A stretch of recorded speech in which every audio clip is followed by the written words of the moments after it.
part of the Fired Up Sports Network of shows. Please check out other Fired Up Sports Network podcasts like the P-Lot Pod, Water Cooler Talk, Bell Smashers, Philly Sports Love and Pain, Drunk on Broad, Beer Battered Sports, and the Fired Up Sports Show, which are available on all major podcasting hosting sites and social media. Also, check out Mark Ramos' Roundup on firedupsports.com, which breaks down the happenings going on with all your favorite local teams.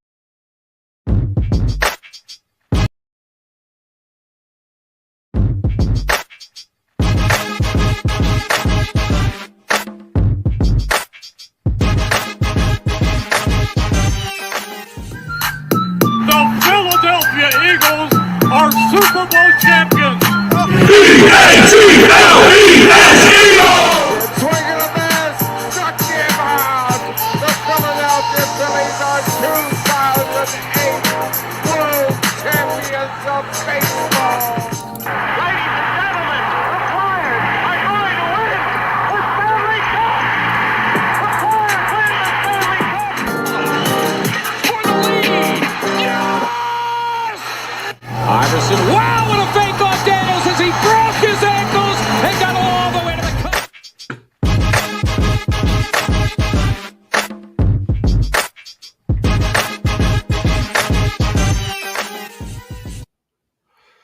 Oh, good morning. It's the Mark, what do we call it? The morning skate. Morning skate. This is we're drunk on the ice. Mark, we got Mark, did your hat arrive yet? It did not. No. Yeah, not yet. But sorry, you draw the short straw. Actually, you know what? Rich is still waiting on his shirt. I don't know. Listen, the mail, the snail mail, just kind of, it'll get there. I know Eric texted me the other day. He got his shirt. So, shout out to Philly drinkers. Drunk on Broad 15. Use that code. Get yourself some cool merch. They got some really cool stuff. I got the crew neck T-shirt on today. The hat on. Mark's gonna have his stuff. Yep. Joe texted me. Joe got a different hat. This kind of same logo, but it's like the white front mesh back trucker hat with like the yellow logo. Yeah. He's headed down to the OBX on Sunday, so he's taking that with him. It's they just got some really cool stuff, and it's really quality stuff. So go check those guys out. Mark, talk to me. There's a couple of directions I want to go. So one, I want to talk about the coaching. They had some new coaching hires for guys that are going to be behind the bench with Rick Tocchet. I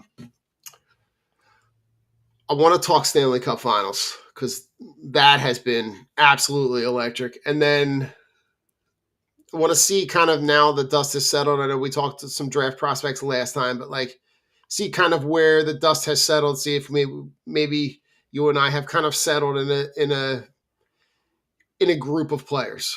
Okay. Out of those three, where do you want to start? I guess we'll have to start just because it was as recent as the Stanley Cup Finals has been incredible, and back-to-back OT games 1 and 2, and Brad Marchand the hero last night.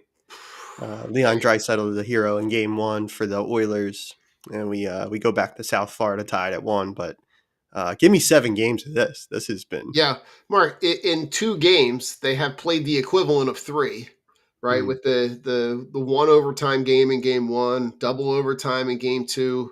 The 2 goals by Marchand, they were almost kind of mirror images of each other. Yeah, right? Gets the puck kind of middle of the ice, open ice, kind of on a break by himself, and just as much, it just feels like it just keeps coming in waves with both of these teams. And the scoring was wild and fast early, right? Mm-hmm. They just kind of went haymaker for haymaker in that first period. I think that what was it? Was it 3-2 after 1? Right? Just to put up 5 goals between the two of them. Things kind of settle down, right? And then the game ends up getting tied late. You could not script this any better. I woke up this morning, Mark, went back and watched the condensed game this morning. Like I couldn't get enough of it, even though like I feel like I had like just woken up and just finished the game because of how late it went.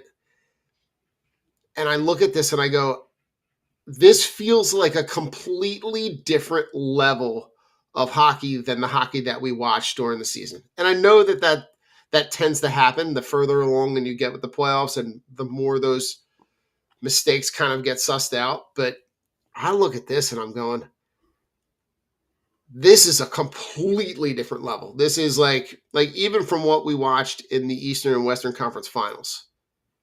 The play that I'm watching here, does it scare you to think that there's a lot to do between where the Flyers are and where these two teams might be? It does. It does. Okay, When you see good, the because I was too.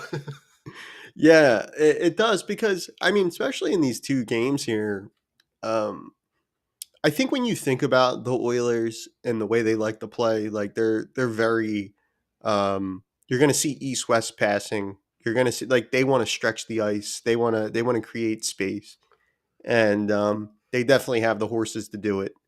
And then when you look at like the way the Panthers want to play, they're probably the best forechecking team in the league. Well, yeah, And throughout chunks of games 1 and games 2, we've seen both those teams like really like we've seen the best version of their style on display in both games. And it's been a lot of fun.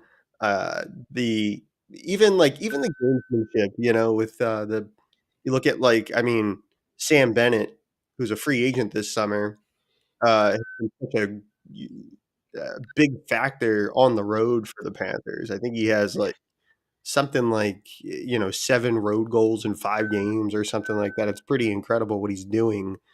Um, and then of course the contact with the goalie, the goaltender interference thing has been a real big, yeah.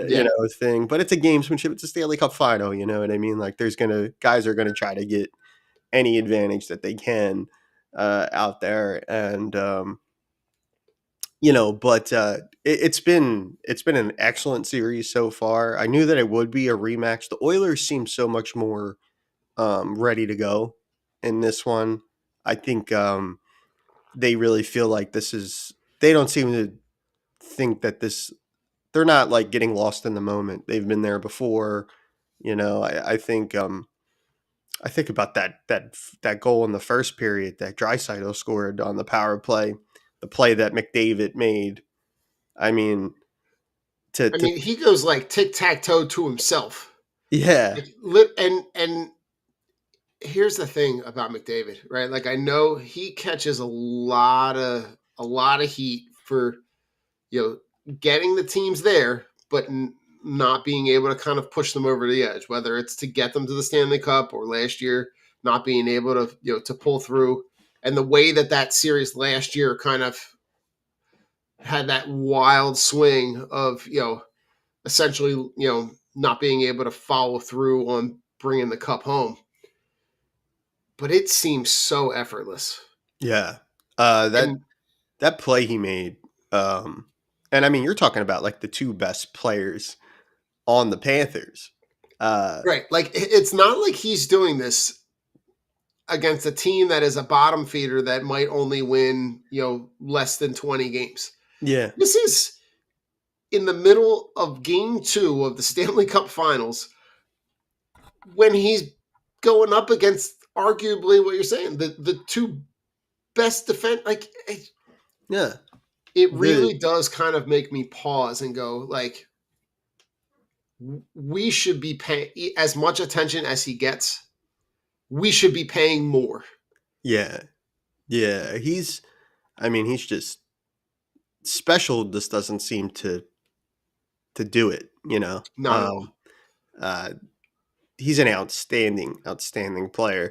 That head fake. I mean, he makes that head fake on Barkov, who's one of the best 2-way forwards in the game, and then Aaron Ekblad, who's a all-purpose top pair defenseman. He toe drags him Like makes him look all in. silly. Yeah, all in one. I mean, he put Ekblad in a blender, and he actually spun Ekblad around and then makes the pass to Draisaitl rather, and he finishes the play, and it just last year. I mean, he won the Conn Smythe last year. He was the best player in the series on a losing team, which is pretty. It's hard to do, you know, um, and just this year feels a little bit different for Edmonton. I do think that they're going to get this done this year. I wonder about like a fatigue factor too for the Panthers. They play like a heavy game, and this is their third year, right? I think in the Cup, so third Yeah. straight year. So I wonder if like the mileage and the tread on the tires is getting a little, you know. Although it didn't look like it last night, but I mean, like they're playing a lot of playoff hockey, and Yeah. it's one thing to win it, and then it's another thing to go back to back, especially in this, as we know, like the NHL playoffs are like the ultimate Ironman competition. Oh my god. So to do And it, now to get to this point, and the games are both games 1 and game 2 are going in overtime. Mark, it wouldn't shock me if this goes to like if every game went to overtime. If game 7 goes to 3 overtimes, like that would be incredible. nothing about like I'll listen. I'm here for it all. Yeah. Um, but these two teams are really truly two really talented heavyweights. Like this, Mm. this feels. And listen, neither one of us were around for it, but this feels like an Ollie Frazier, like the best of the best, all in their primes, all figuring out all how to outdo each other.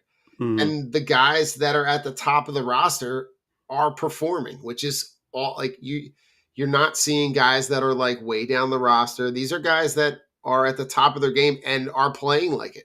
Mm. Yeah. Yeah, it's been a really fun series so far. And I'm hoping to get more. I'm hoping to get 7 games of it. I would love for that to happen. Because this is the best version of you can catch a random regular season game in the NHL and it be a great game, but this is the absolute best of the sport. Like the circumstances, the crowd was amazing for that game in Ugh. Edmonton. Um, Mark, I'm watching that game and I'm going, I don't know how, but I feel like I need to get there. yeah, Like it's the kind of game that like I got the surround sound on, yeah, like volume is up as high as the house will tolerate for me at, midnight, 1 o'clock in the morning. But like I'm looking at this and going like this environment is like intoxicating mhm, and everybody is into it. Everybody's got a sweater on. And everybody that couldn't get in the building is in that square watching the game outside of the building. And I'm like, yeah, say what you want. Canada does sports when they do them really well. They do them really well. You saw this same type of thing in Toronto when the Raptors were good, right? They had that like outdoor viewing venue where when they're mm, going to the finals. I think they called it Jurassic Park. yeah, Like it's very European soccer like, right? mm, Like the public viewings. And I think we're going to see a lot of that coming up with the World Cup. When the World Cup comes here, we're going to see a lot of those outdoor viewing venues. But I'm like, how in a city like Philadelphia, and I know the team is down a little bit, but like those kind of environments, those are cool, right? They're cool mm, fan experiences that don't I think we don't get enough of. mm, And I feel like it would be a way for people that can't or don't want to go down to the game, but still want to be part of like a public viewing. right, That's not like at a bar, that it's more of like a big party experience. Like if yeah, this team gets good, something like that, like imagine putting like multiple screens around City Hall, Yeah. right, and just blocking off that little roundabout in City Hall and just having like a giant public viewing on Broad Street. Yeah. Yeah. That would be incredible. And I think we're, the fan base, I think, is obviously starving for it. Like we're really kind of, at a point now where it's just kind of like, you know, um, even the thought of this summer and this off season, even in the team, even if they're not quite there yet, like the prospect of them spending a little bit of money is exciting because, um, we're just looking forward to, um, real like tangible success again. And I mean, like as we know, like Philadelphia just the popularity can wane or whatever, like as it does for most teams when things are up and down. But I think like you know, I was in high school when they went to the Cup in 2010, and I mean like even though I was a huge fan, I mean everybody I knew was kind of like that even wasn't a huge Flyers fan, but a sports fan. Yeah, Everybody was like, "Hey, like, what are you doing for the game tonight?" kind of thing. Like everybody was yeah. into it. So it's the city comes out for the orange and the black when they're good, and so I mean it's been long overdue for them to get there. So, but it's a pretty good segue there to go into the coaching part Yeah. of it. With the new coaches. So we'll see where they take them. All right. So talk to me about the guys that they bring in. I'm the one guy I don't even want to. I'm going to attempt to miss Yoroslav Svechnikov. I'm probably butchering that Yeah. 73 different ways. And Jay Varady. Yeah, I think they call him. I think he goes by Yogi as like a nickname. So I'm we'll just in. call him Yogi. Done. Yogi. Right. um, That's easy enough. yeah. So what I understand is that like the Flyers are going to be looking at adding at least one more assistant. I think Veretti is more of a.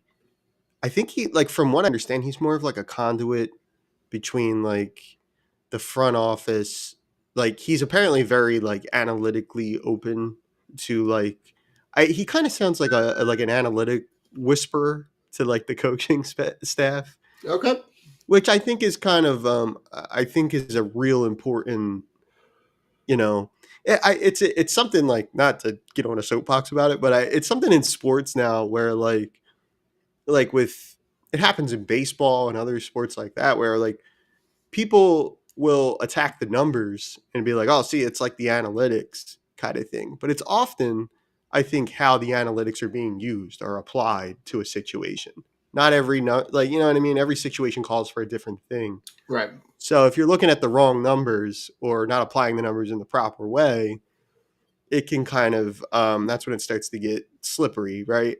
But he kind of seems like, from what I understand, like kind of he'll work closely with the Flyers analytics department, and he'll help communicate that information to the coaching staff in a way that's like, I guess, digestible. Okay. Um, and I think that's a pretty cool thing. I mean, I'm sure he's going to have other responsibilities as well, but Right. that's one that really intrigued me when I heard about it. And Yogi's going to take the power play, from what I understand. And Okay. I mean, let's be honest, he had a 15th ranked power play in Vancouver, and that would be a large improvement for the Flyers if they I could would be, say so. on the power play. So I'm interested to see where that kind of goes. I know that Vancouver was not too keen on losing him. So Yeah. anytime I hear that, I think it's a positive that, of what a guy can bring to a situation. So I'm Yeah. interested in that. I would say like both from what I've read, both of these guys have ties back to Talkin, right? Which is no Mhm. surprise that he wants They to do. bring in guys that he's worked with before. Um, and they both come with a wealth of coaching experience at various levels. So I think that to me is intriguing. Yeah. And I think that with anything, right, there's a balance between what you're bringing, right, and what's already here, and trying to find a happy medium between figuring out a way to integrate the system that you want with the players that you have, and not trying to go like square peg round hole, which I feel like the previous coaching staff kind of did. The previous Mm, coaching staff with Tortorella kind of was like, this is what we do. This is what we're going to do. We need the guys to do this. Where from what I'm reading and what I'm seeing, this is a little bit more of like a blended approach. We're going to take what we do, we're going to take the things that we know work, and we're going to try to figure out how to make it work with the guys that we have.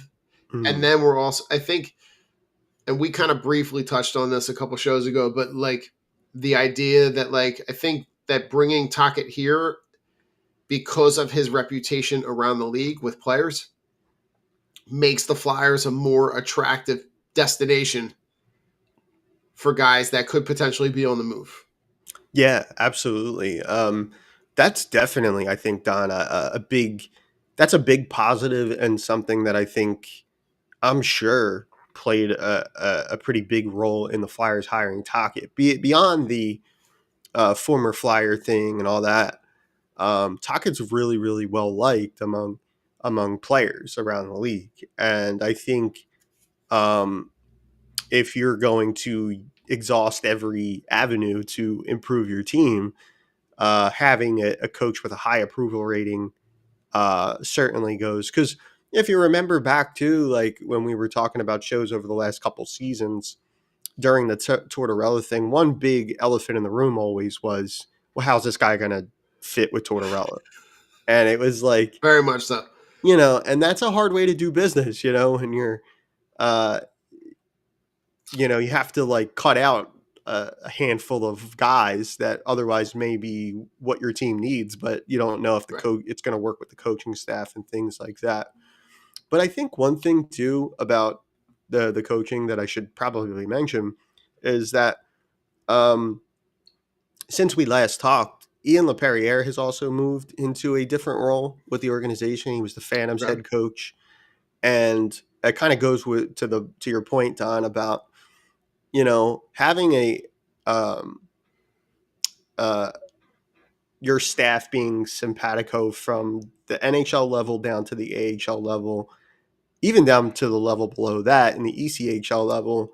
I think that the organization, I Yeah. think, is looking for a head coach at every level. I think right even down to the ECHL level, the Reading Royals are even looking for a head coach. So I think, being able to, you have Tocchet at the NHL level, but then having a bunch of guys, especially if this is going to be a long-term thing, or you're hoping that Right. it's going to be a long-term thing, you have somebody who is going to kind of approach the games the same way at every level, so players know what to expect True. when they get to that next step. So, um, yeah, I've never seen them coach. I know Veretti also has some AHL head coaching experience.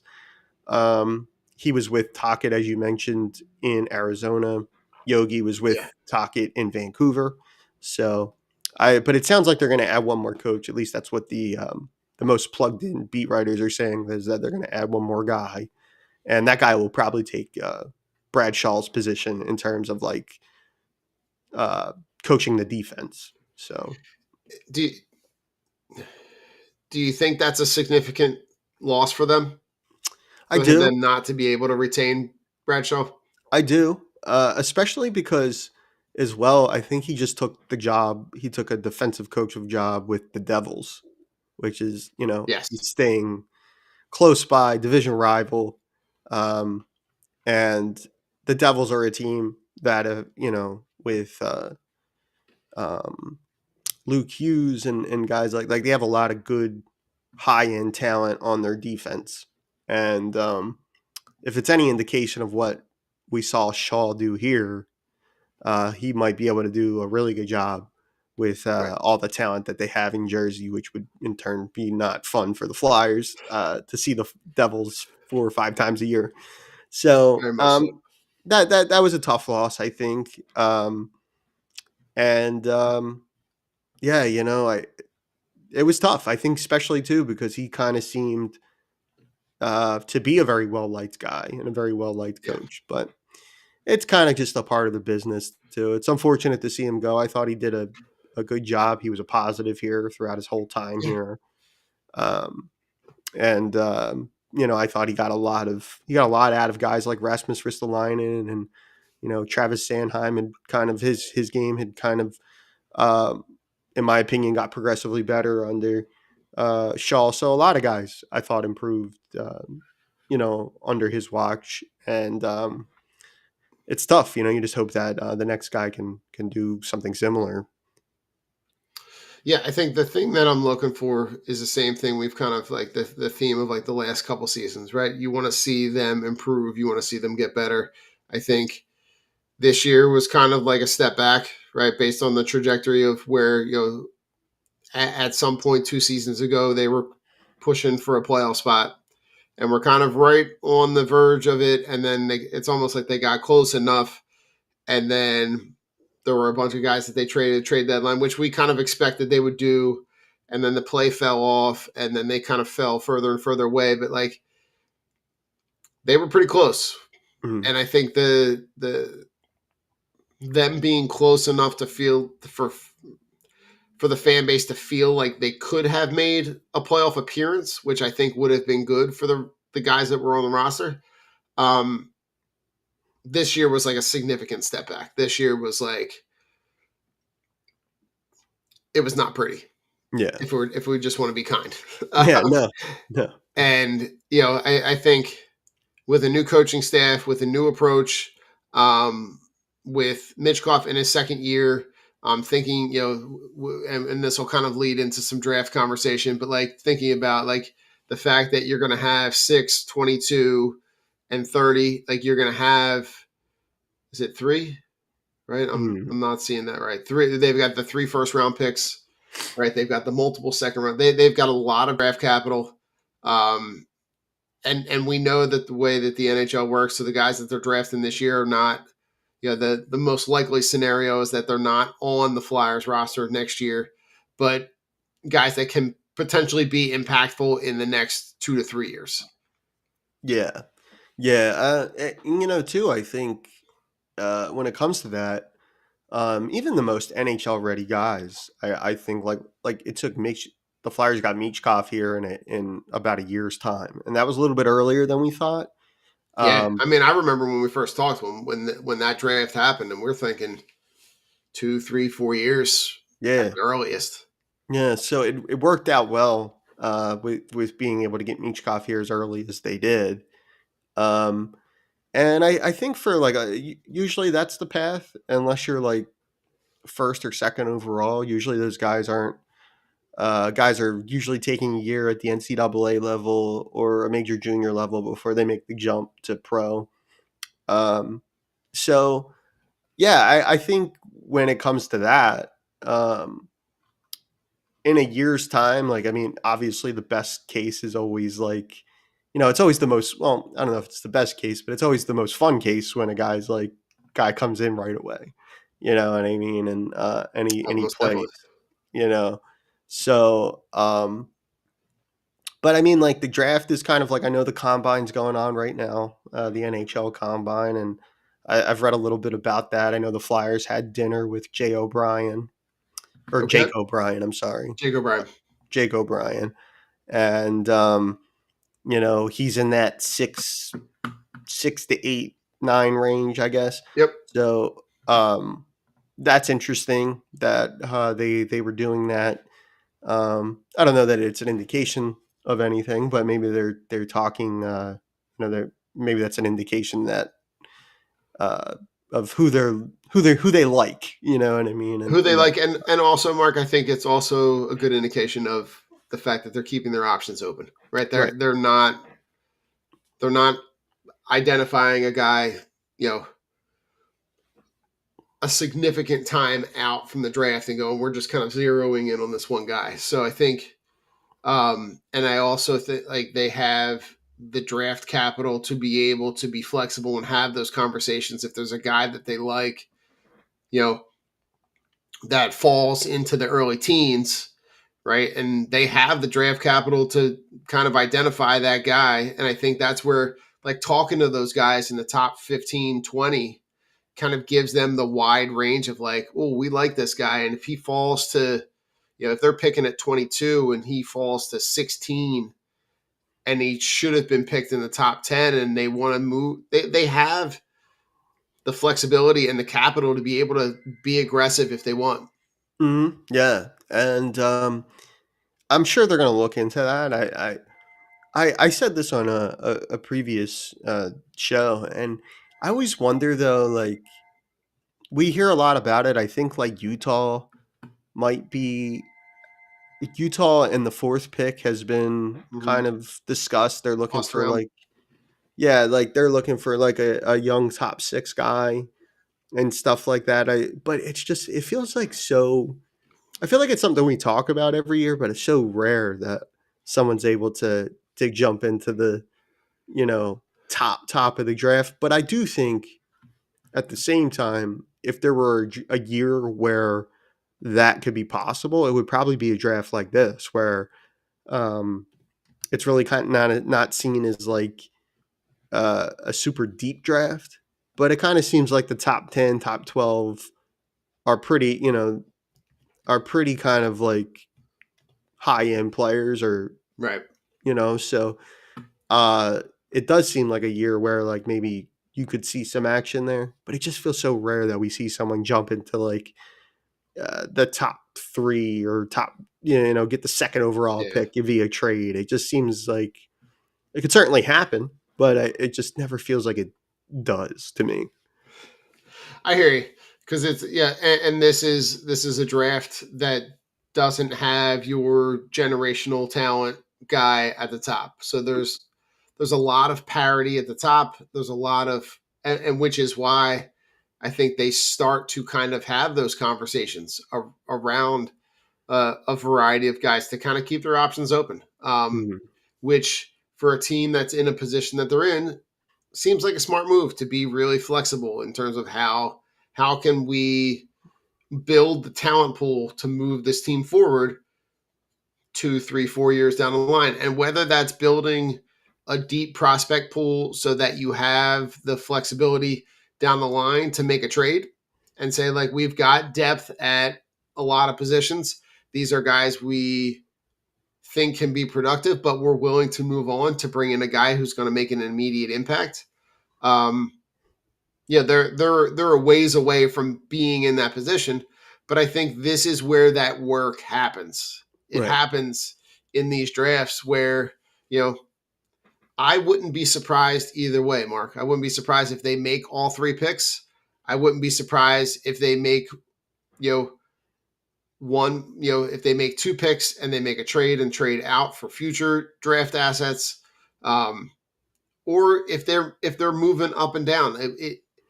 To me, this seems like a draft that they have the ability to be able to kind of control the draft in terms of the amount of picks that they have. Yeah, yeah. I mean, I think they have 4 second rounders this year, Yeah. and So I'm looking at it. They're going to pick. They're going to have the Ducks pick. They're going to have the Blue Jackets pick. They're going to have the Flames pick, and then their own. yeah, and they're all going to be like relatively early in the second because Mhm. the So Ducks were 30, bad this year. 36, 40, and Mhm. 45, and then 48. So they're going to Yeah. have 7 picks in the top 48 Mhm. if Yeah. they want. I think if I had to say, I've been under the impression that they were going to make all 3 first rounders coming into this year. Okay. Um, and I definitely think that they're not going to make 4 second selection. Like, I think they're going to be involved in deals. Um, Don't let them. Don't dare them, Mark. yeah. They're not. uh, They're not going to have a table big enough to have that. That that welcome to the Flyers press conference. they're going to run out of jerseys like to give the kids when they go up to the podium. Uh, but yeah, I think, and maybe the Edmonton pick might be in play. Mhm. But I think the first two, I think the Colorado pick and then their own at 6, I think those are going to be the ones that they're definitely going to make those, I think. And the other ones I think are probably going to be used in future deals. Or at least I would imagine they're going to get calls about them. Uh, so I definitely think that there's going to be some movement there. It would be crazy if they took. It would be If they wild if they sat, made 7 yeah, picks in the yeah. first. You know, uh, Before we talk prospects a little bit, yeah, do you envision a scenario where any of these picks get moved for a player? yeah. I think that that's going to probably be where you would use some of that capital to help bring in a player or two that can help you now. Um, I definitely think that that's going to be a part of that. I also don't think I think the roster's far from uh, where they would like it to be, even for Talk's first year. I think there could be some guys on the roster that might be moved around. Um, and they got some things done already with Noah Cates and Tyson Forrester got new contracts. Yep. Um, but I think pretty much the only ones that need new deals are Jacob Peltier and Cam York. And York, the last time we heard about York was that the Flyers were a ways away from Yeah. a deal there.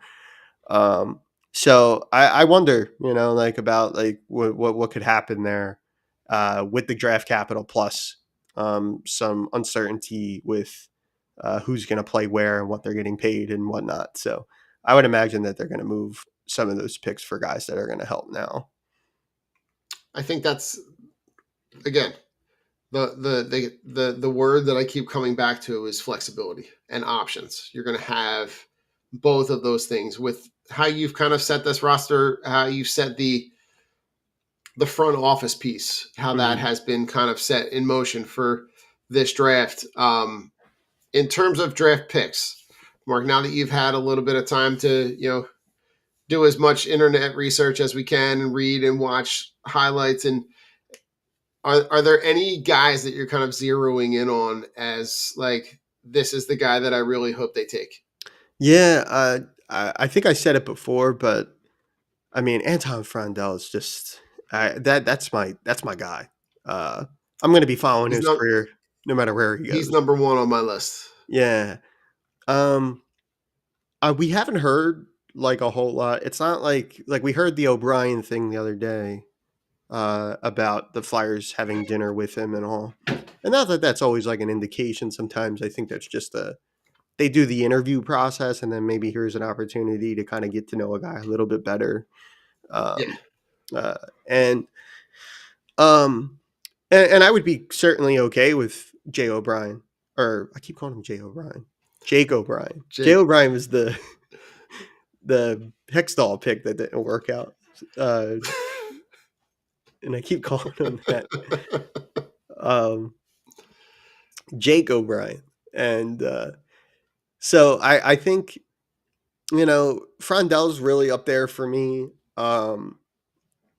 I don't even know. See, that's the thing about this draft. Like, I think there's a definite possibility he could be there at 6, but I think he could also like go as high as 3. And I think we saw that a little bit, Mark, in the mm, last couple drafts. We saw guys that, like, for whatever reason, teams were high on certain guys, and they were able to, get, you know, the fact that, you're looking at options for these. Like, I look at this and I go, I like what I see. I like what I see in terms of, their ability to be able to, get these guys. And, Fondell is just that, like, he's a two-way guy, right? He's a guy that's going to provide options for you. He's going to provide, um, you know, he's young, right? Just turning 18, productive. I'm good with what I see. yeah, yeah, it can play center and wing, is another one. I love having that versatility of a guy who can play both. Um, and I think he's talented enough to kind of move seamlessly between the two, it depending on what the team that drafts him needs from him. Um, and I love his work below the goal line. I think we were just talking at the top of the show about, the Florida Panthers and how they play and how heavy of a forecheck team they are. I mean, Frondell seems like an absolute like monster below the goal line, and I think he would be a real playoff style player. In addition to being like incredibly skilled as well, like it's not just all brawn with him. He's got great intelligence and hockey IQ and things like that. So I'm really high on him, and I think whoever ends up with him is going to get quite a good player.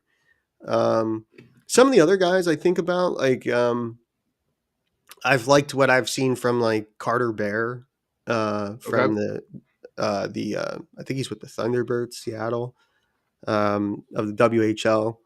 I think he probably won't be there for the Flyers' second first rounder, but I think like Okay. he'll probably go in the teens. But I think he's Gotcha. the type of player that maybe you want to move up to get. If you get an opportunity to kind of you see that he's slipping a couple picks, maybe you try to jump up and nab him. And he seems like a playoff style player. And another guy that I think has that um, uh, real like mature game for his age, and certainly like I love the physicality element of it. And he's a natural center. He plays center, so Yeah. I I like him think too. the guy Roger McQueen is another guy that I feel like kind of maybe falls in the window, like right in between where they're going to pick. Mhm. Like he's a guy that could be picked anywhere between 7 and 22, but like maybe picking him at 6 might be just a little bit too early. But he won't be there at 7, at 22. That if that's a guy that they like, that listen, Mark, I'm no stranger. I'm a sizist, so Yeah, like I see 6'7" in the 200-pound range, and I'm like, ooh, that kind of catches my eye. yeah, I know that there's a lot of questions with his production, that like maybe not the points per game is maybe not where you want to see from a guy who is 6'5" and 200 pounds. That like you would think that his on ice production might be a little bit higher. But maybe that's a guy that like you move up from 22 and you use one of the second round picks and you move to 16 or 17 if that's a guy you really like. yeah. McQueen's really interesting, even like without even considering. I mean, like I think one of the things that came out this week during the combine about him was that his back injury, which I think really concerned people. I think he had mentioned something about like a misdiagnosis that he's fine. Like his back is completely healed. It wasn't like what they had initially thought. It wasn't maybe as severe as they thought. I would imagine that would change things for some teams because of the things you just mentioned, Don. The size and the skill. If you're the Flyers and you really like, if you want to like, and I won't fault them for that. Like if they took McQueen at 6, I mean that's about if you want your team to just be like, hey, we're gonna take a big cut at skill here, and because if this kid puts it all together, he's gonna be a problem at the next level. And And if you got to think about who are the guys that you're pairing Mitchkov with. yeah, Like right. like we saw plenty of opportunities where he was able to get guys the puck and guys were open and no one was able to do anything with it. I think that's kind of where you look at like, all right, could this guy flourish playing next to a guy like Mitchkov? Mhm. Yeah, yeah, and but if you want to take like a big cut, like and really swing for the fences, I mean, I'm all in on McQueen. I wouldn't have any problem with that at 6, um, especially provided that I think like he's saying he's good to go. I don't know why Right. I can't imagine he would lead anybody astray there. Like Right. I'm sure he is, but um, Yeah, I think there's real, and he's younger. I think he's younger even for his draft age, McQueen. So you have that time. That's kind of what they did last year with Jet Lichenko when they made the Lichenko pick. Even though it was a little off the board, it was kind of like he had been moving up draft boards, but he was also one of the younger players in his class. So, um, maybe getting in on the ground, you wouldn't.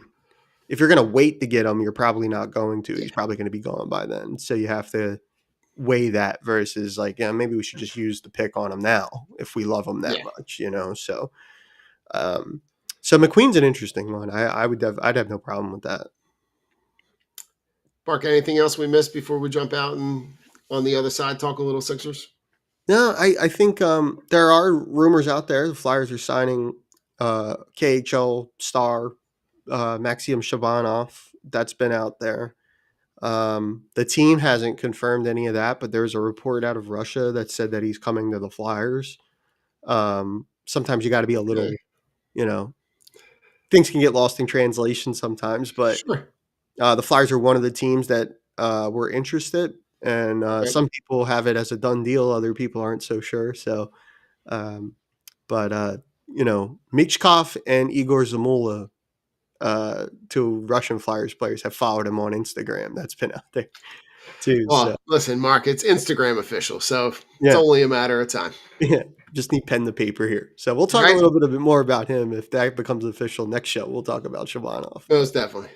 All right, listen, hang around on the other side of some videos. We'll try to we'll just talk basketball. Let's just say that we'll talk basketball. All right, go Flyers.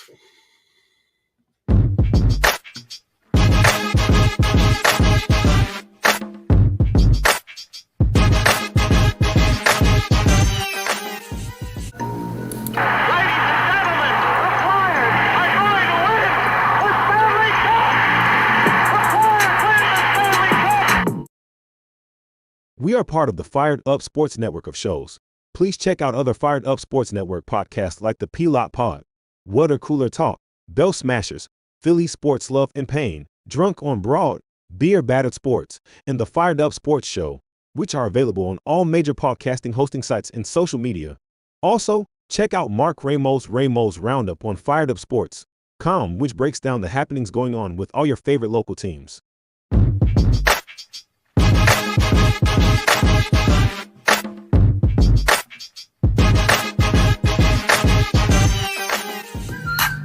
The Philadelphia Eagles are Super Bowl champions. Swing and a miss. Struck him out. The Philadelphia Phillies are 2008 World Champions of Baseball. Ladies and gentlemen, the Flyers are going to win the Stanley Cup. The Flyers win the Stanley Cup for the lead. Yes! Iverson, wow, what a fake off Daniels as he broke his ankles and got all the way to the cup.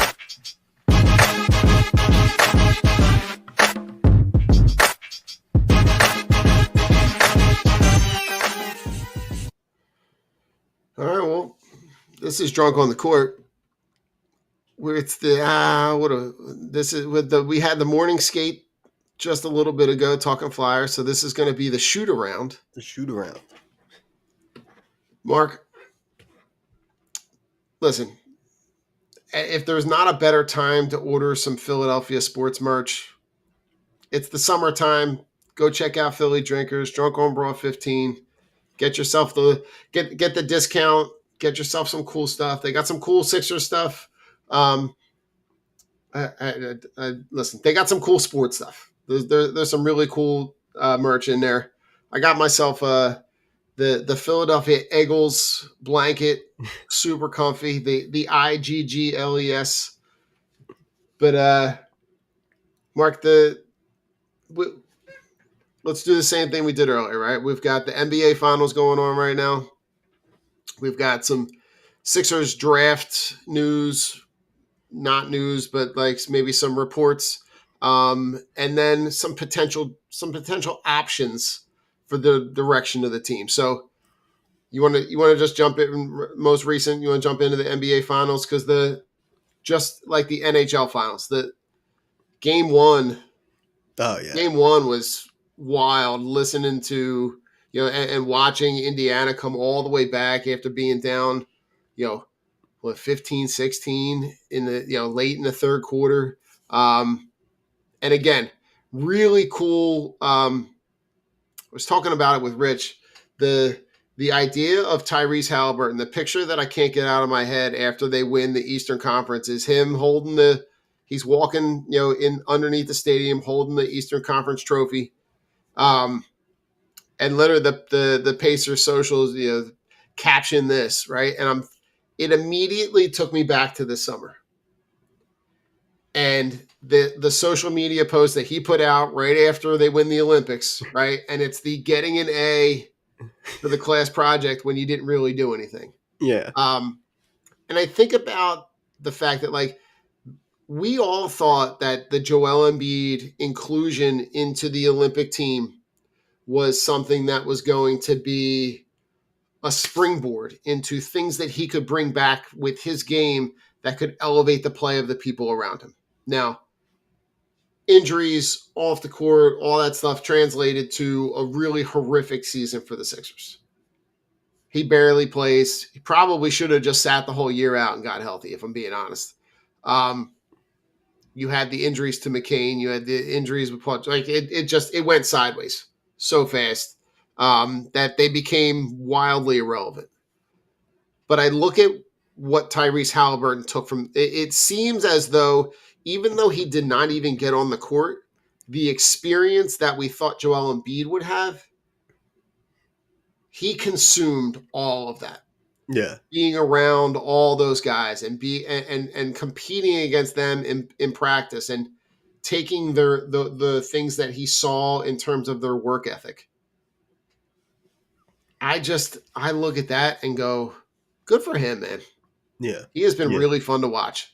Yeah. And going up against SGA, coming off winning the MVP, and the way that he's elevated, it's really, really good. And it's nice that it's fresh and it's new, and it's not a repeat of the same old teams that we're used to seeing. Yeah. Yeah. I think we have to give ourselves some marks here for way back in the Drunk on the Court archives. We had talked about I think it was this season. Or if it was not this season, it was definitely last season.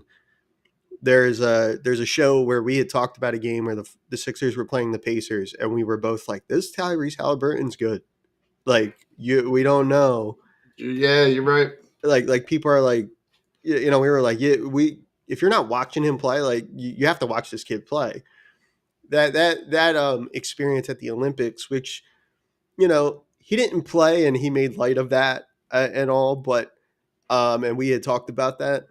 But I think too, just there's so many things that we don't see, right? Like, how about all the open runs, for Team USA at the gym and things like that you probably learn and pick up playing with, really the 1% of the best league in the best basketball league in the world.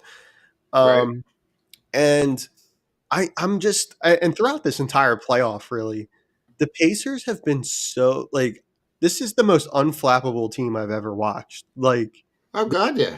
They what they have 18 first half turnovers, Mm-hmm. And they just kept coming. Yeah, just never. The game just never really. It hovered around that 8, 10, 11, 12 point lead for the Thunder, but it never really felt like they were fully in control of the game.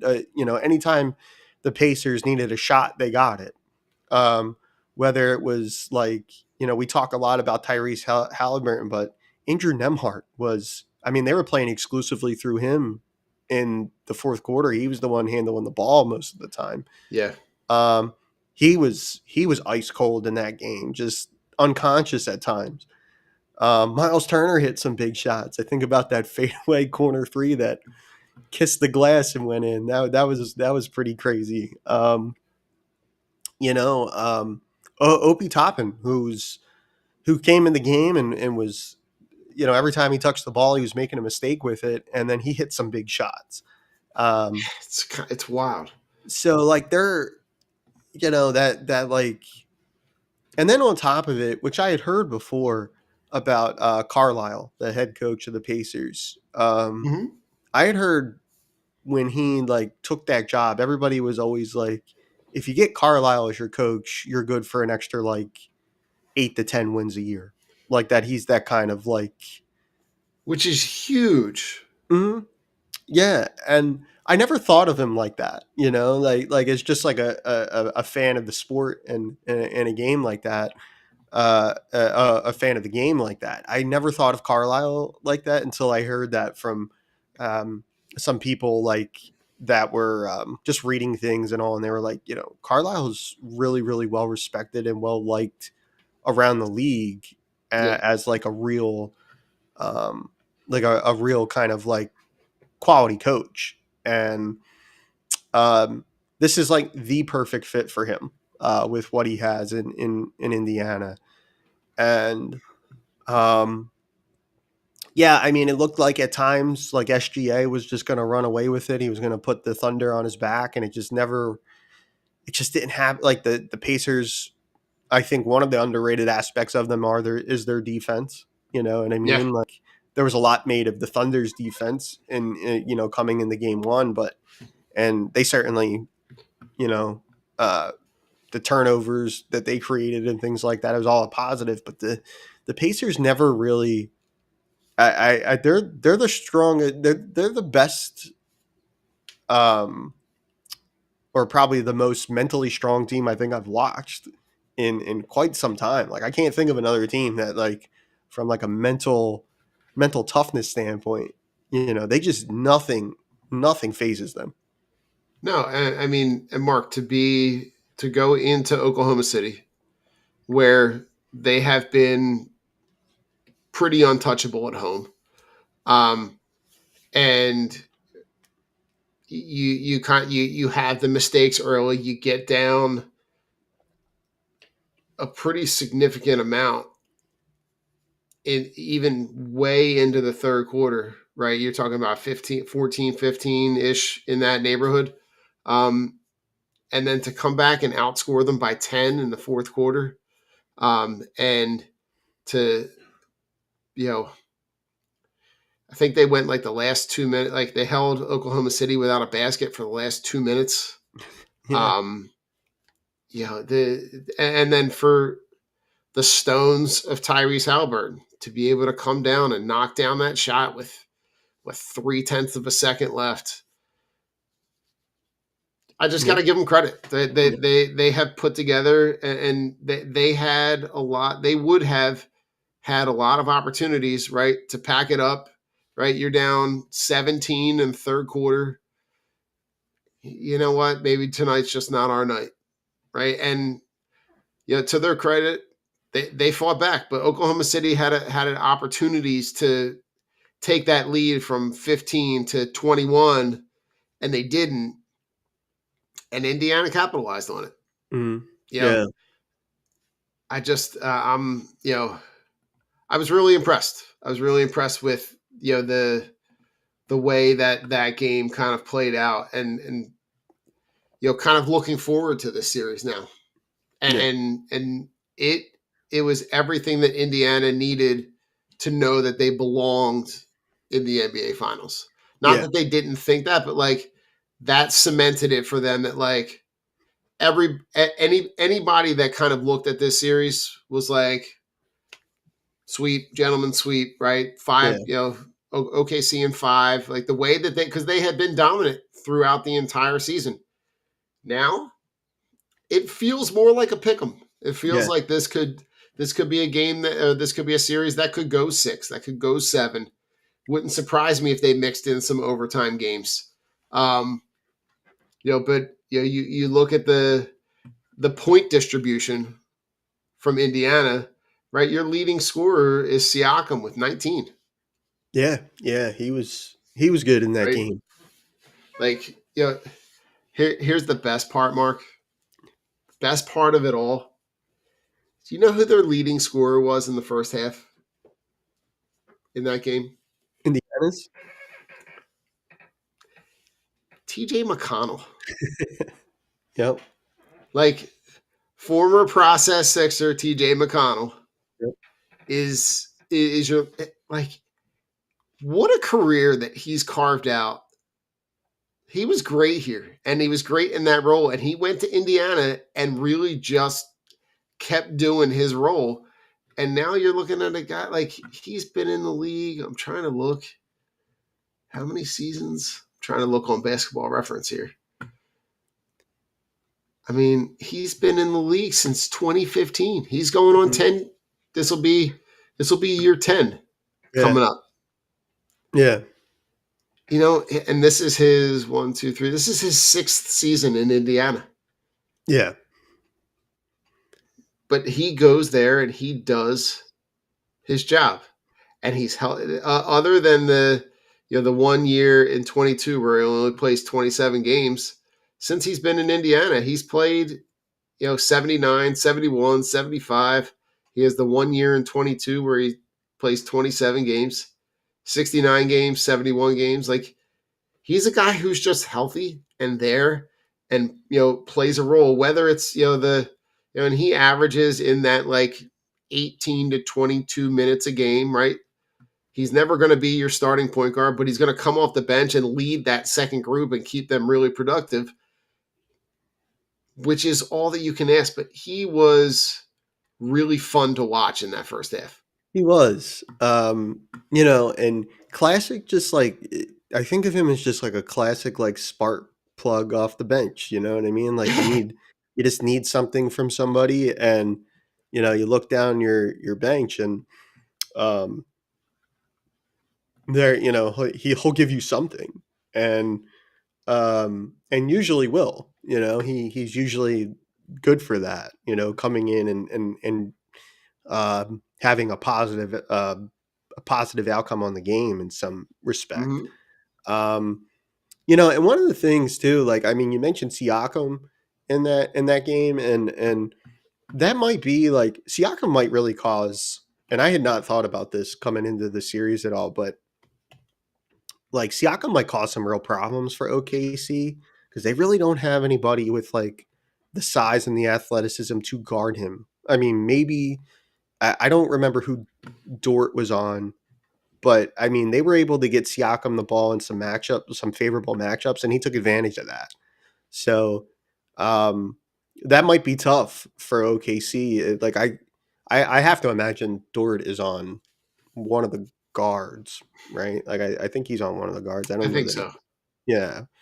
I don't remember if he was on, if he got any of Siakam in that game, but they might have to rethink that because they really don't have anybody really, like, they didn't really have much of an answer for him in that game, and that could be that could be problematic moving forward for them.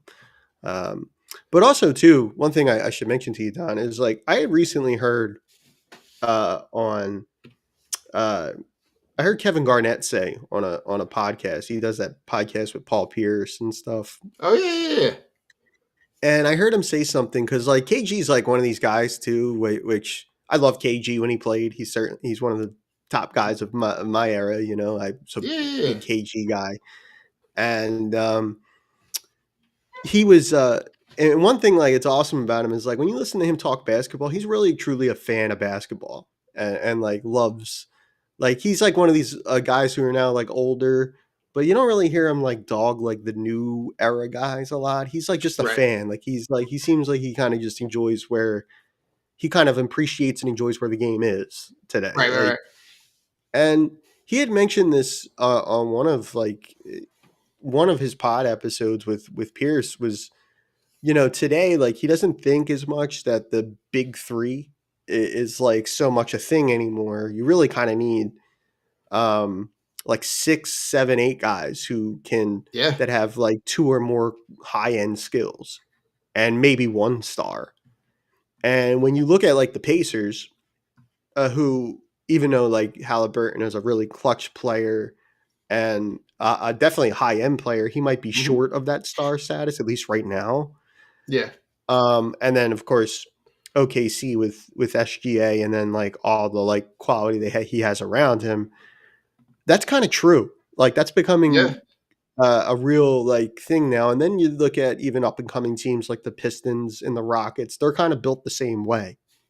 Yeah, And the league is kind of like shifting in that direction where it is more it's better to have 6, 7, 8 guys that are like really good, maybe in that second tier of player, mm, rather than to have two guys that are considered like upper echelon players. Because what we're right, seeing, and something we can talk about in a minute, but like there's a lot of talk about a movement with if Giannis moves, and right, what does that look like, and you know an older Kevin Durant, and what does that what but the the problem in acquiring those guys is you have to completely deplete your roster, and you essentially have these stars or mm, former stars playing with a lot of role players, and I think we saw a lot of that this year. yeah, yeah, Um, yeah, but you look at like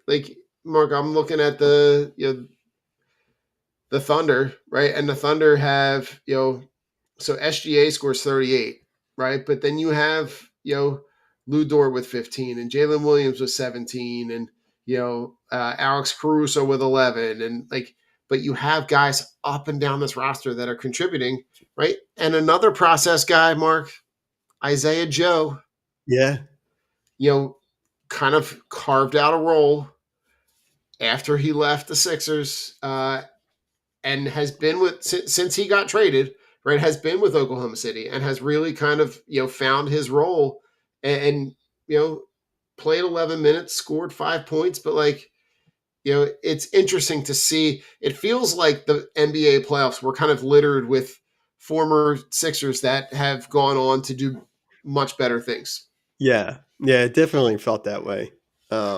And there were quite a few. And guys even too like that. Even like you mentioned, Isaiah Joe was like somebody who really didn't even play all that much here. Like, and um, but had to stop here.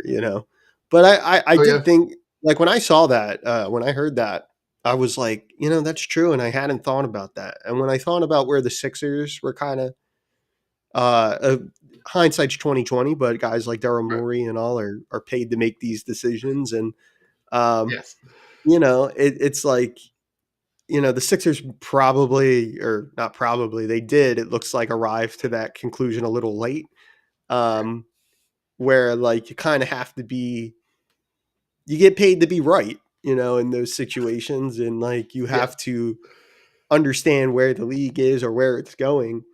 But I think moving forward, even with the obstacles with the contracts and everything like that, that's probably something the Sixers have to keep in mind. It's just like keep just trying to like, if somebody has like, if there's somebody like with like two or more skills that like are NBA caliber, you need to keep them and yeah.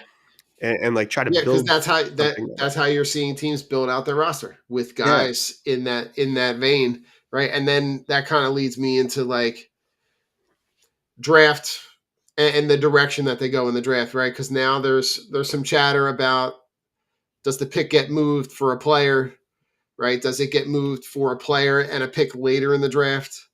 Um, primarily the main conversation um, that has kind of circled, is the idea or the possibility of Kevin Durant, right? And if you can move that pick and the Paul George contract, that could be an option. If package that, the problem is that you need a partner that has that wants things that you have, and right, the Sixers are kind of lacking in that department of having things that other yeah, people want.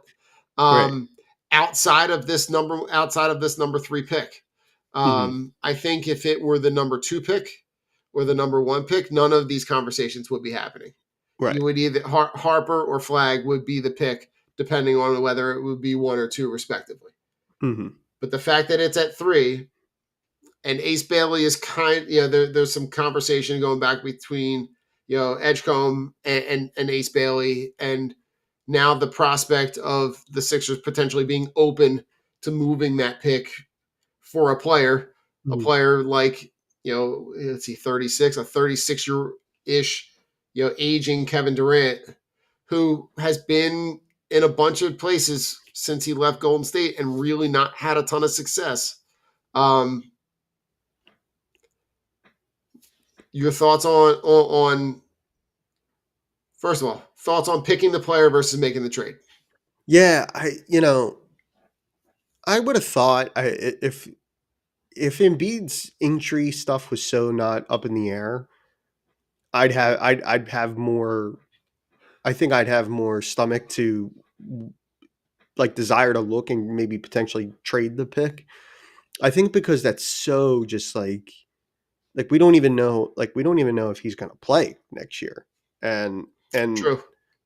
what is that like? What it's hard to kind of plan that way, and that's what we've said on previous shows, like Drunk on the Court shows, where it's just like that's what makes this so difficult and such a tough place to be in for the Sixers, is because like we just don't know Embiid's availability, and whether or not he plays is it's a big factor in this. Like it's a big factor in like if you think you're going to turn around and be good right away, you would obviously be open to trading that pick. But I think because it's so murky right now, Right. We don't know, and that doesn't even include the PG aspect of this, who's also under contract long term, and is coming off a year where the first year was kind of disappointing here with PG. So I go back and forth about it, but I mean the only way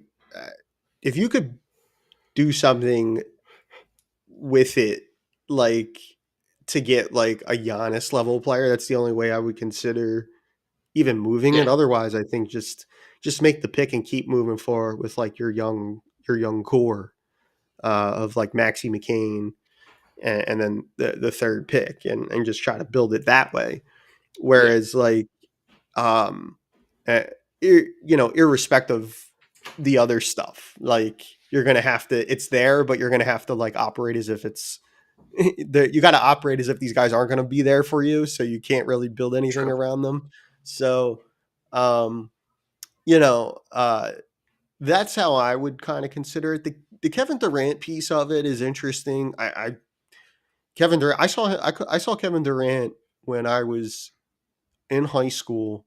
I was a freshman in high school. He was still at Texas, and I saw him play at Wells Fargo Center against Villanova, Okay. and he blew me away. Like I had never Yeah. seen anybody like that in person at that up until that point, and he was incredible.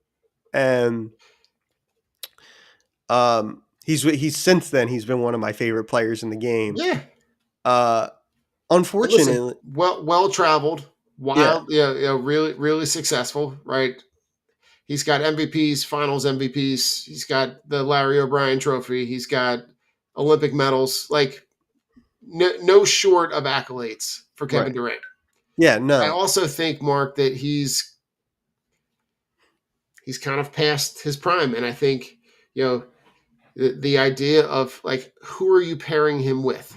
right, Like, I think the idea of pairing, like, is a 36-year-old Kevin Durant really going to give you the production that you need to pair with Maxey and McCain? I think that seems like you're chasing something that already hasn't worked. right, Where like, and it's almost like we've seen that story. We know that we've watched the movie, we've read the cliff notes, we've done this before. yeah, So like that's where I'm like, let's start building around this young core, right? right, I'm excited about pairing a young player, whether it be Edgecombe, whether it be Ace Bailey, right? Pairing those guys with a McCain and a Maxey, right? And seeing what that looks like on the court, right, right? The idea of getting a young athletic wing, when and we'll just call a best case scenario with the two guys that they've already paid, but like with the starting, if the starting five is Maxey and McCain and Ace Bailey and Paul George and Joel Embiid, like, okay, I'm intrigued enough to see it, to see what that could look like. Right. Where if I'm pairing an aging Kevin Durant with an often injured Joel Embiid, and I know I'm kind of playing the worst case scenario on the opposite side, but Yeah. like, I think that's, if you acquire Kevin Durant, that's kind of what you're acquiring. You're Right. acquiring an old, you're building an old roster Right. full of really, really heavily paid, heavily compensated guys. And I just, for where this franchise is, it has that move could have the ability to be able to plummet the interest in this team very quickly. Yeah, it really could. And one of the things I was going to say about Durant, even though I admire and love him, he's one of my favorite players. I think ever, like one of my favorite all-time NBA players. He also, like, I mean, the piece of it that we, you know, he often loses interest quickly. Um, that's why he's bounced around to so many teams in recent years. I think, like, the second things kind of like, you know, start the tailspin a little bit, he's like, all right, I'm Yeah. out. Like, I don't really, like, he doesn't hang around, and he's very, and I'm not saying he should, but it's just like, you know, there's usually an expiration date with his, like, level of interest in a situation. Very And much so. he's 36 years old and he's with the Sixers, and, you know, PG and Joel ain't playing, and he's playing with all these kids. You know what Yeah. I mean? I don't know how enticing that is to him at this point.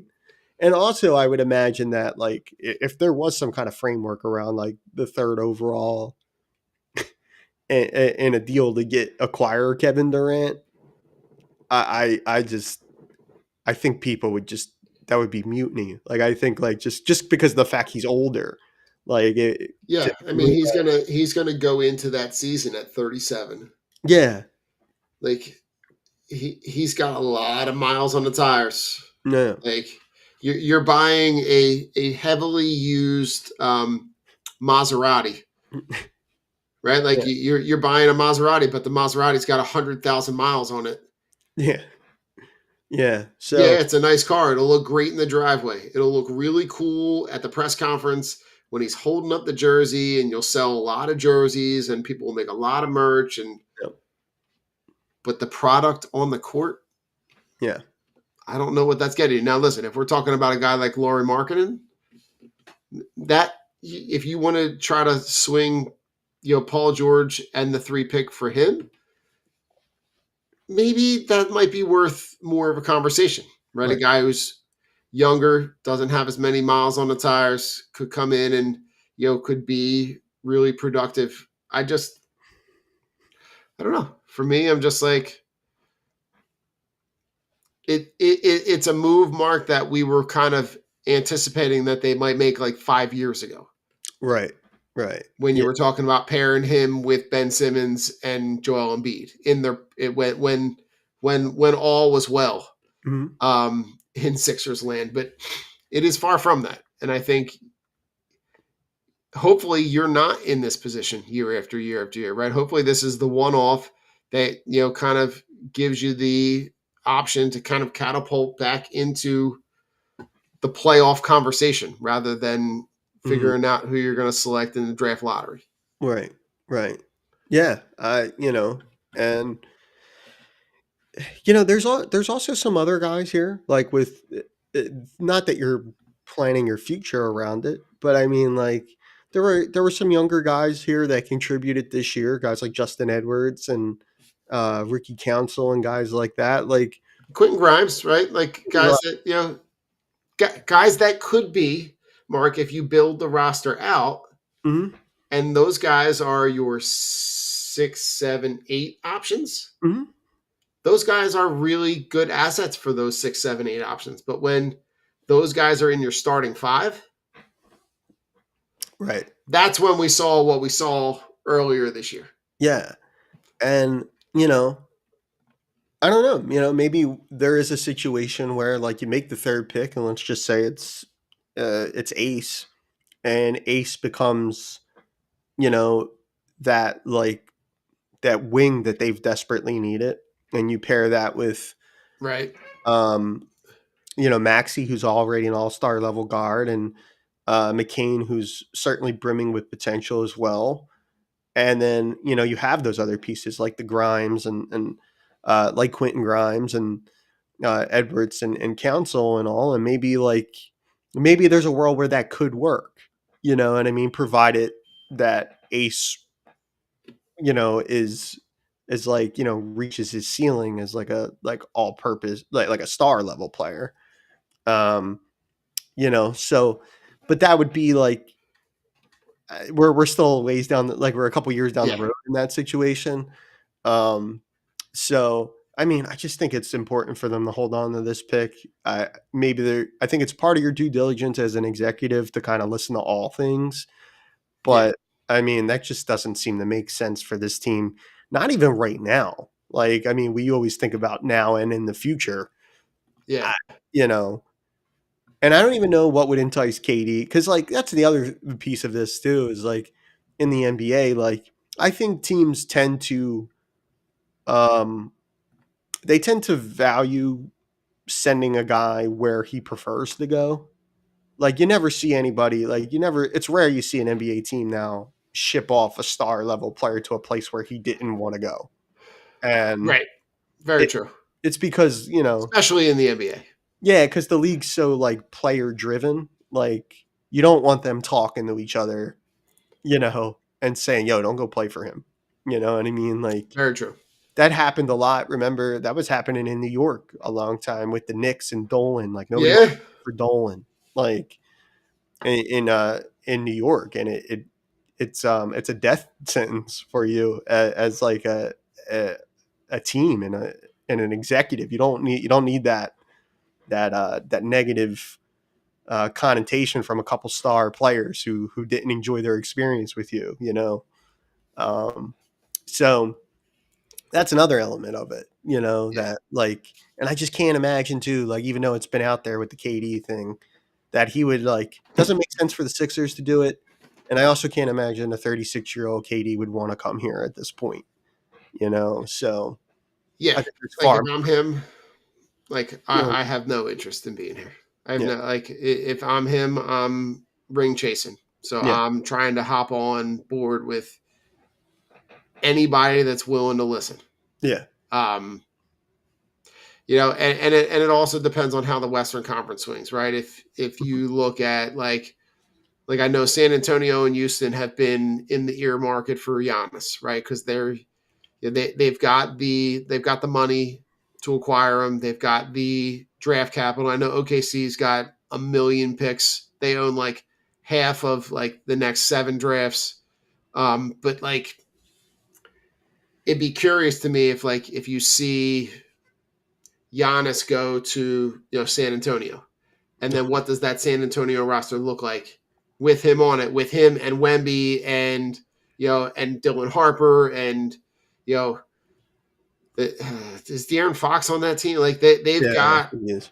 a nice little young like maybe add Giannis but that also makes the East Right. a lot more palatable for some guys to kind of flip flop and because they see an easier path. So like before we jump out, Mark, who's the guy? If you're sticking at 3, who's the guy? The more I've thought about it, I think Bailey. I think Ace. Even with all the other concerns that we raised on this show, we talked. Go back in our archives and listen to the show. We had a lot of good Yeah. back and forth and a full kind of scope of Ace Bailey and um, the positives, the negatives, and all that. But I think just like it would be nice, and we did talk about that. I think on one of our archive shows about Ace was that even though like people kind of were a little bit taken back by his uh his candor, the way he kind of like you know oh like I don't take this bad shot because it's not a bad shot to me kind of thing because I practice it or whatever it was. I think some of that attitude might be good for a situation like this where somebody like kind of comes in young, brash, and he's like, yeah, this is my team. Yeah, And and kind of just takes over that role. I think you're looking at a guy who's like 6'7.5", right? Who's got a 7-foot wingspan, who has never met a shot he didn't like. right. And we'll talk about how he loves every shot that he can take. Like Yeah. I think having that influx of energy is a good thing. Mhm. Very similar to what you saw at the beginning of Jared McCain's run, Yeah. right? That influx of energy and talent and on the court production. Um, those are all assets that I like. That I feel like you need an influx of some energy, Mhm. and I think he can provide that for you. Very similar to how I felt about Bridges when they drafted Bridges, and for that brief moment, the idea of putting him alongside, Embiid and Simmons as that wing, that long, 3-and-D wing guy. That was exactly the guy that they needed at that time. Now they're in a Mhm. different place, right? But I think this guy could provide that for the now and in the future. Yeah. Yeah, it would be great. It would be great if that could work out. And they're due for some luck there. I think, like, Yeah, uh, to like get a lotto pick that um, of a guy who kind of has all that, has that kind of that brash, like this is my group, uh, and give me the ball kind of thing, Mhm. and uh, it might be a good thing. It might be a good thing, and as you mentioned, like too, I mean, having McCain come back this year and be a positive. I mean, he was certainly a big time positive on the group early on before his injury, and you know, I don't think there's any kind of there's nothing out there to suggest that he won't be fully healthy coming in the camp. So um, I'm looking forward to that, and he's also like he's another one, like he's a great kid, on top Right. of it, like, easy to root for. So you know, uh, Yeah. Anything else you want to jump on before we jump out of here? no, I think that's about it. Just getting ready for the drafts here, and Yeah. there'll be another Ramos roundup on Monday, and we'll talk about some of these things in them. So, Very nice. yep. All right, Mark. Enjoy your weekend. I know it's going to be a little bit funky, a little bit rainy, but enjoy the weekend as we embark on the summer, and we'll Yeah, you uh, too, we'll man. be checking in as these stories start to evolve, and we'll be checking in and seeing what direction it kind of seems where the Sixers are going. So listen, on the way out, go Sixers. Go Sixers.